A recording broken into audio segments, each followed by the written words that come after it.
My first real, how would I describe it, kind of watershed moment in my career was when I finished my master's in engineering back in 1986, and I took a job with Philips in the Netherlands at the time. Philips, who make the music systems and the razors, and they had just invented the CD player. This was back when CD players were brand new. And by the way, myself and many other of my friends in college at the time emigrated from Ireland to the Netherlands, including Pat Roach, who runs our industrial business. And of course, we knew nothing, we didn't know a word of Dutch. Dutch isn't a language that you typically learn unless you go to live in Holland. And so we started out with zero Dutch and started to try and learn that. And so I'm in a new country, I'm learning this new language, I'm struggling my way through that big time.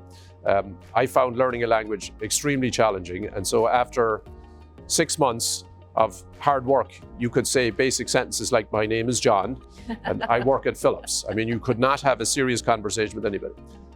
And then on the work front, I had a series of, I was asked to simulate a power amplifier. And I had a lot of challenges doing that too. There was lots of different reasons for it. And so after about 9 months, I realized that this project I was supposed to be doing and hopefully providing some value out of was a disaster. And it was not looking good. And I'm feeling very nervous that this is it, my first job, and I've completely failed. And so eventually I decided I got to sit down with my boss and tell him, this is a disaster and it's not working and I'm a failure. And I remember I scheduled an appointment with them to meet him on, I think it was on a Friday morning at 8 o'clock. I said to him the previous day, could I sit down with you tomorrow morning? And he said, yeah. And so we did. And he subsequently said to me, I knew when you said, can I sit down with you first thing in the morning, that something was bothering you. And so I said to him, look, I said, that, and of course, now my language skills are pretty awful.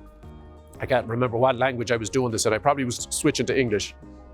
And I said, that project, it's just, it's not working. And I was convinced that he had the tickets to say, here's the flight back home to Ireland because we don't need you.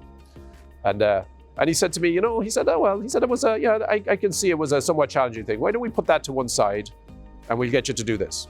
And that was an incredible moment because he did not blame me for what I perceived as failure. He recognized that I had tried really hard and that perhaps there was a set of circumstances that made it difficult.